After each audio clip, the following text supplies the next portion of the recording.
Salut à tous, c'est Jug, bienvenue sur The Wargame Syndicate. On se retrouve pour le 29e épisode de la série Charge Auto et Chafraté. On est à la ronde 3 de la qualif. On tombe contre l'équipe 20 or Die. Je vais jouer contre un UD, donc contre Will Looping. Sur le centre, sur le déploiement, Aswad the First Light. Au niveau de sa liste, c'est vraiment une liste très bloc, très costaud, où on va avoir donc Master Divi, qui peut jump de pack en pack avec la cape, ça a été assez rigolo ça. On a un Nomarque donc avec la couronne, donc il donne ses bonus de Nomarque donc à un pack à 12 pas. On a deux nomarques qui donnent le... Non, pardon, on a un autre nomarque qui donne le, le Undying Will. Et après, on a deux Harbinger qui, eux, en fait, vont aller dans les gardes, histoire de donner le bodyguard et le battle focus, si je dis pas de bêtises. Du coup, les deux nobles là en fait vont dans les packs d'arc, comme ça à distance on touche à 4. Et après en fait quand on arrive au CAC, la couronne en fait peut partir sur un des deux packs de 26. Après on a encore 2 fois 15 arcs en embouche, une redirection, 2 sphinx, une casquette. Donc, en gros c'est grosse magie, une quantité de tir hallucinante, alors contre moi ça va pas être fou parce que j'ai de l'armure. Et après on a quand même du bloc pour réceptionner un petit peu, et puis des sphinx pour zoner un petit peu le lourd. Comment je m'estime là-dessus? Je m'estime en vert. Je pense quand même que il joue quand même beaucoup de points d'arc qui vont quand même pas vraiment se rentabiliser contre moi, donc je pense que j'ai quand même un avantage. Ces embouches vont quand même être pénibles, il va falloir, en fait, ça va me forcer à prendre le temps sur le centre, mais c'est pas grave. Je pense que ça le fait. Allons-y. Alors, je vais gagner le choix du côté. Je vais décider d'être défenseur, donc je vais avoir en fait la zone où je suis déjà dans le scénario de base. Merci. Euh, je vais choisir Slay the Beast, donc tuer un des deux Dread Sphinx. De son côté, lui, bah, il aura que des trucs un peu nuls. Il va choisir tuer les pénitents ou les quêteux. Au niveau de ma magie, je vais choisir, comme d'habitude, donc le soin, double oraison, le random move, relance touchée, stone skin. Et la quête va choisir les Dread Sphinx pour avoir quand même de quoi tomber ces Sphinx. De son côté en magie, donc on va avoir sur son Master Divi -1 d'endurance, le sort qui fait du statique, le Doom là, le Time Bomb. Relance touchée, l'attaque divine et le +1 d'off permanent. Et après sur l'arche, on va avoir le Cosmic Scales et le Soul Blight. On va pas mal alterner les poses. Moi, j'ai pas envie de tout poser pour commencer. C'est centre. En fait, je me dis, si je commence à tout poser, lui foncer dessus, les embouches vont arriver derrière, jouer le centre, ça va être pénible. Donc, je préfère un peu alterner les poses. Donc, je commence à mettre des trucs assez loin sur table. Je commence par les naïades, puis mais assez rapidement des archers, l'arche. Et du coup, en fait, je commence à placer que des trucs hors de portée de l'arche. Euh, je pense que je mets encore ça et qui finit par tout poser. Il avait déjà mis beaucoup de choses, mais il finit par tout poser et me dire tu commences. Comme ça, bah, je jouerai le centre en deux. Mais moi, ça va me permettre de pousser fort. Puis je pense qu'il a fait ça en se disant ouais, il a mis des trucs un peu loin, donc bon, je vais pas tout me prendre dans la tête d'un coup, donc pourquoi pas. Il a verrouillé qu'il n'y ait pas d'infiltration pour aller taper l'arche avec mon Folkero. Bon, je vois quand même l'option d'aller par ici, un petit peu le forcer à se refaux, un petit peu l'embêter. Et il y a quand même aussi un autre truc que je vois là, c'est que je vais essayer d'appuyer du côté de ce sphinx. J'ai mis mes naïades en scout, donc ici, vu qu'il a pas en fait, vu que sa zone s'arrête ici, bah, en fait je peux mettre à 12 pas mes naïades là qui vont pouvoir en fait aller bloquer le sphinx et j'ai pas envie qu'il aille se cacher derrière cette colline. J'ai envie de pouvoir l'enfermer. Voilà. L'avant-garde, il fait jour d'un coup là. L'avant-garde, on va juste bah, avancer lui et ma avant-garde défenseur ici pour pousser à fond en direction du Sphinx sur les 6 pénitents. J'ai peut-être pas précisé exactement son déploiement, mais bon, un Sphinx, Nécrogarde, Archer, Nécrogarde, Scout, Casquette, Archer, Dread Sphinx, Mage, 9 pénitents, Realm, Naïade magicienne, les paysans, les quêteux, 6 pénitents, 6 royaumes reliques, 7 naïades. Monter 1. Alors, monter 1, je vais en fait aller par ici pour essayer de charger son arche. Donc bon, qui pourra potentiellement refo, mais ça va le forcer à faire des trucs. Ici, j'amorce le contournement avec les edges. Là, je me place par ici. Je veux pas avancer comme un dingue. En fait, je me dis que ces unités-là, elles vont devoir en fait jouer contre les archers qui vont venir en fait essayer de me contester le scénario, surtout qu'ils jouent en deuxième. Donc, il va falloir bien charger centre pour pas perdre le scénar bêtement. Cette unité-là pousse par ici, en fait en contre-charge si jamais le sphinx vient dans mes pénitents. Là, je vais en fait complètement bloquer l'accès, enfin le repli du dread. Donc, il va devoir enfin, il va être exposé à mes charges, c'est sûr. Ensuite, cette unité-là, j'ai quand même en tête qu'elle puisse recourir par ici pour aller jouer le centre à un moment. Je me dis que j'ai quand même envie vraiment d'avoir beaucoup de monde au milieu. Les quêteux avancent. Bon, s'il charge, grand bien lui fasse. En magie, je vais mettre des oraisons. Son T1. Son T1, bah, il va un petit peu avancer là. Alors, il zone un peu que je vienne pas n'importe où. Là, il avance un petit peu. Là, pareil. Là, il reforme ses archers. Son Dread Sphinx, il vient le mettre là. Et il va chaffer avec ses scouts pour pas que je vienne direct avec mes quêteux. En magie, je pense que je dissipe un Soul Blight là-dedans. Et qui va un peu se pré-buff des fois que je vienne avec les pénitents. Donc, il doit se mettre de la relance touchée, du divin, je sais plus trop quoi. Les archers, il y en a. Il y a une unité qui part là-dedans dans les naïades. Ou les deux. Je sais plus trop. Il pouvait pas tirer avec tout le monde. Il était un peu gêné, mais il va pas très bien rouler. Je crois qu'il fait que 2 ou 3 PV. C'était pas terrible. Puis ça tire un peu dans les paysans. Je pense qu'il aurait quand même dû essayer de me mettre une time bomb là-dessus. Plutôt que de pré-buff ça. Enfin, peut-être qu'il avait pas besoin. J'ai l'impression qu'il a mis 2 boosts. Mais 2 boosts, c'était peut-être un peu too much quand même. Moi, je suis pas très chaud. Alors ça, il peut pas le deviner. Mais moi, je suis pas très chaud d'envoyer mes pénitents là-dedans. Je préfère que lui vienne. C'est une unité qui n'aime pas charger les pénitents. Bien, mon tour. Bon, bah les edges, ils vont aller ici, parce qu'on a quand même un petit espace là. Il aurait peut-être pu un tout petit peu mieux le zoner, quand même, c'est dommage. Là, on vient se placer hors de portée. Là, en fait, il peut pas faire apparaître ses archers sans que je ne le voie, donc là, je peux y aller. Ici, bah, il faut des chefs. Alors, c'était une charge à deux, fallait pas la rater. Je voulais pas en fait aller exposer mes quêteux ici au nécrogarde et à la combo charge, ou alors fallait donner des trucs chaffés, c'était un peu pénible. Donc je tente la charge à deux, ça passe, donc ça va être dégagé, c'est parfait. Les quêteux reculent, les cavaliers s'y reviennent. Les pénitents zone en fait toujours ce Dread Sphinx, on est derrière le mur, il viendra pas. Si jamais il vient là, bah, on peut le charger. On a les naïades qui back par là parce que bon, on s'est quand même fait un peu doucher à l'arc. Il n'y a pas de, il y a rien de super intéressant à charger dans l'immédiat. Le Sphinx était pré-buff, donc c'est pas une cible intéressante. Là, j'ai un petit spot pour aller là. Derrière, je vais charger, je peux charger l'arche, donc pourquoi pas. Par contre, je chargerai la face. Corps à corps, je vais éclater ça. En magie, je me recharge encore d'oraison. C'est son T2. Son T2, il replace son Sphinx pour pas que je charge. Il va faire apparaître une embouche ici. Donc en fait, si jamais je veux la virer, bah, je vais m'exposer derrière à ces nécrogardes. Tous ces archers se mettent en position de tirer là-dedans ou là-dedans, il verra bien. Le Dread Sphinx recule, se replace. Là, ça doit être un peu loin pour rentrer des charges, je sais plus trop. Peut-être que je peux rentrer des charges, mais j'ai pas très envie de rentrer dans cette config.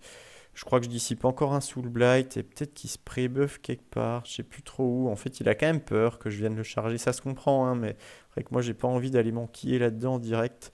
Je veux déjà me verrouiller le centre. En tir, il va me faire un PV là-dessus. Ça va être mon T3. Bon, là, il faut absolument dégager ça.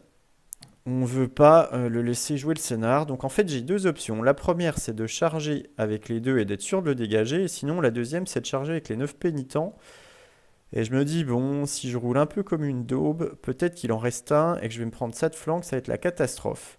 Et je me dis, dans le même temps, mon folk, il a plus que 2 PV. La face de l'arche, c'est pas non plus si ouf que ça. Il y a quand même du coup fat. Il y a 3 attaques. Alors, vous allez me dire, on parle d'une arche, on parle d'un folk hero, ça devrait aller. Mais en fait, j'ai pas envie de prendre le risque parce qu'en fait, je me vois bien me rater là, perdre mon mec, ou ne pas le tuer. Et puis, je pense pas qu'il y avait de contre-charge, mais ou ne pas le tuer.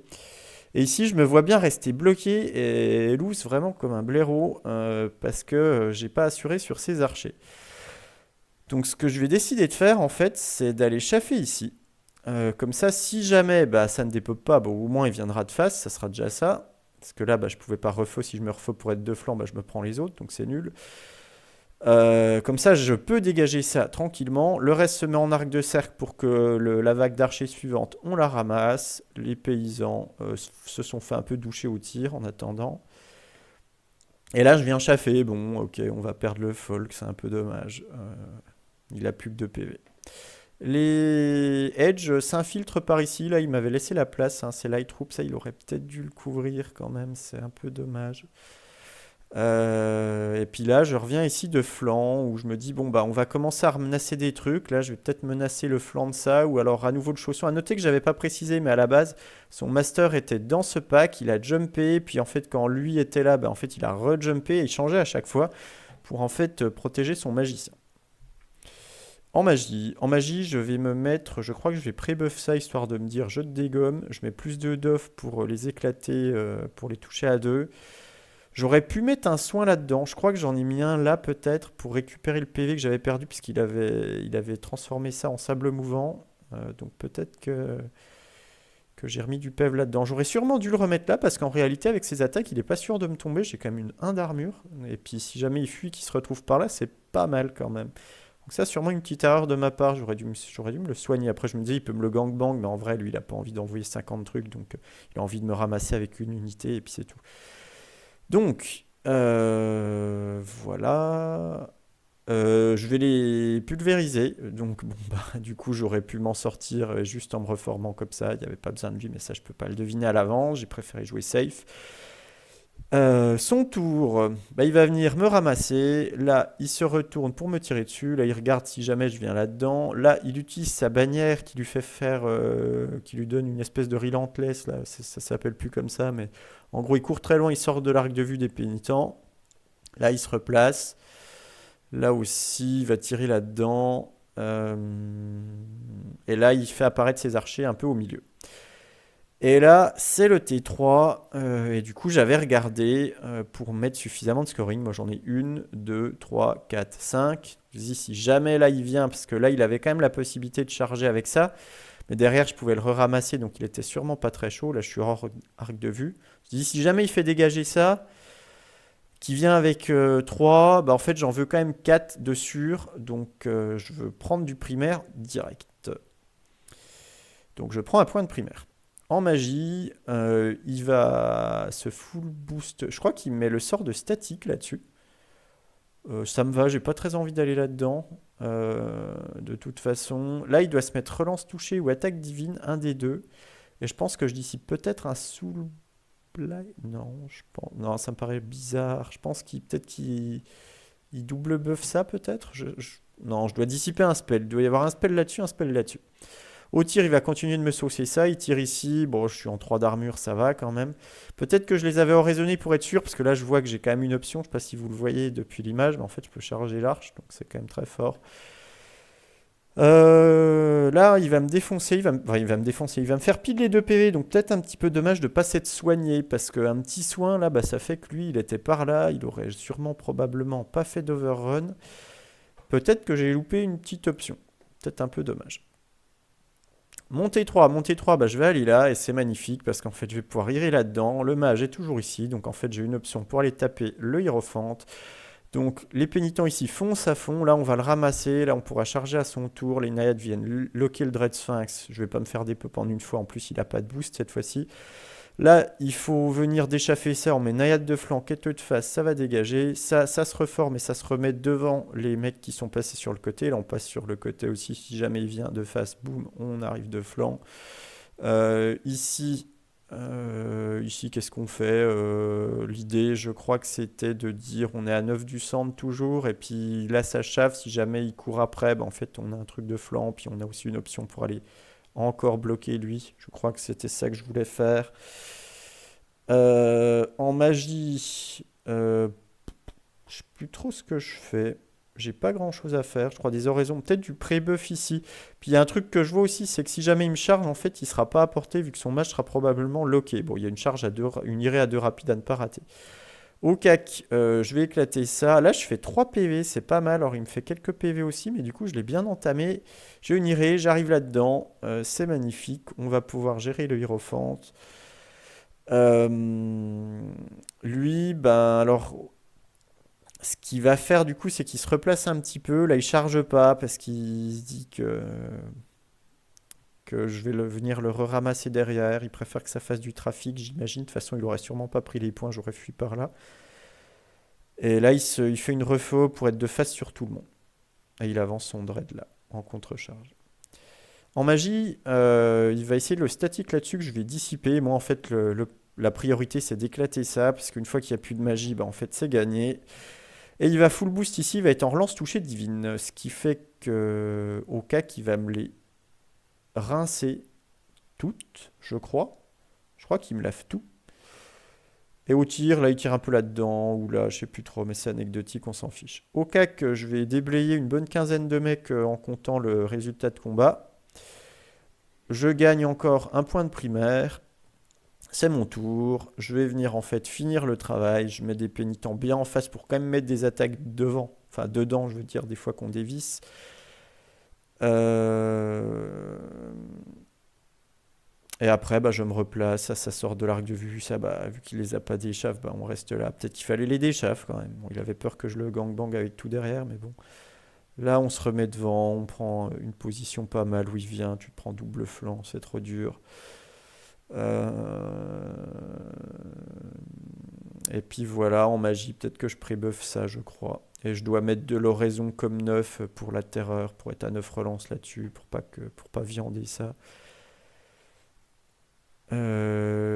Cac, bah, je vais finir cette unité. Du coup, je vais prendre son chausson. Son T5, j'ai pas de photo, mais de mémoire, il se replace pour être tout le monde de face. Ça recule un peu pour contre-charge. Non, je crois qu'il peut pas avoir tout le monde de face. Je crois qu'il va se prendre forcément les rimes de flanc.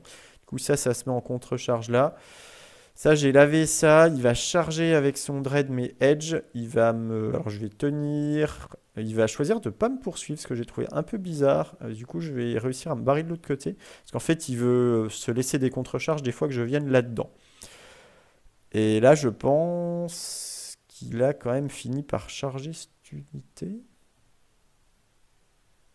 Ah non, non, non, il les a toujours pas chargés. Donc à mon T6, du coup, ben, j'étais toujours devant, je vais reculer par ici, et je mets en fait un couloir pour jump si jamais lui vient. Là, ça recule, ça fera plus rien. Là, ils sont plus beaucoup, mais ils vont avoir un test. Je vais raisonner pour qu'il se rallie à 9. Et puis là, en fait, bah, j'ai l'option d'aller taper sa brique. Alors là, il y a du giga lourd. Des fois que je ne les dépop pas, bah, en fait, je peux toujours mettre un coup de pipeau et du coup, on change de formation. On se prendra ça de flanc. Bon, c'est des archers. Moi, je vais giga mouliner. Ça devrait aller. Et en magie, du coup, je vais full boost les quêteux. Je vois que j'ai une overrun. Il y a du 2 rapide et 3 rapide, je crois, dans le flanc. Ici. Donc je vais full boost les quêteux, histoire qu'il ne se passe pas une bêtise. Donc je dois être en Stone Skin relance touché. Non, j'ai peut-être pas relance touché, je crois que j'ai que Stone Skin, je sais plus trop. Et je dois me mettre le raison pour mieux le toucher. Bon, en gros, je veux vraiment le tabasser. Ici, j'ai dû sortir de l'arc de vue, j'imagine. Au corps à corps, je vais les wipe, je vais rentrer mes deux overruns, j'arrive là-dedans. Là, il charge, il prendra la moitié des points. Là, j'ai réussi mon ralliement à 9, j'ai oublié de le dire. Et puis, bah, en fait, ça va se terminer là-dessus. Il nous restera qu'un corps à corps où je vais. Alors, je vais pas l'éclater avant qu'il tape, il aura le temps de taper dans ma GB. Peut-être qu'il a dissipé le Stone Skin, je suis en train de me dire. Je sais plus. Je crois qu'il a dissipé le Stone Skin, peut-être en se disant qu'il allait tabasser ma GB après. Je me rappelle plus. Bon, en tout cas, il va tuer la GB. Ça va lui sauver une tranche d'ailleurs. Et moi, je vais éclater le Dread. Et on termine sur un 19-1. Donc, grosse victoire de ma part. Que dire du match? Je pense que son jeu de pose est pas trop mal. Tout posé pour me laisser commencer, pourquoi pas. Ça s'est quand même joué sur des. Ouais, sur je peux rentrer ici, après je peux rentrer. Le truc catastrophique, c'est que j'attrape le chausson. Donc bon, c'est compliqué de tout verrouiller tout le temps, mais en fait, si à un moment j'ai cet open là, bah, ça va finir en grosse victoire, c'est sûr. Et c'est ce qui m'a donné l'avantage. Si jamais je réussissais pas ça, je pense quand même que j'aurais réussi à le maintenir en dehors du centre et que j'aurais quand même scoré le primaire, donc j'aurais peut-être gagné un peu moins. Mais là, le fait que j'attrape son chausson, bah, ça cloue définitivement la partie. Et ça fait que je gagne 19-1. Euh,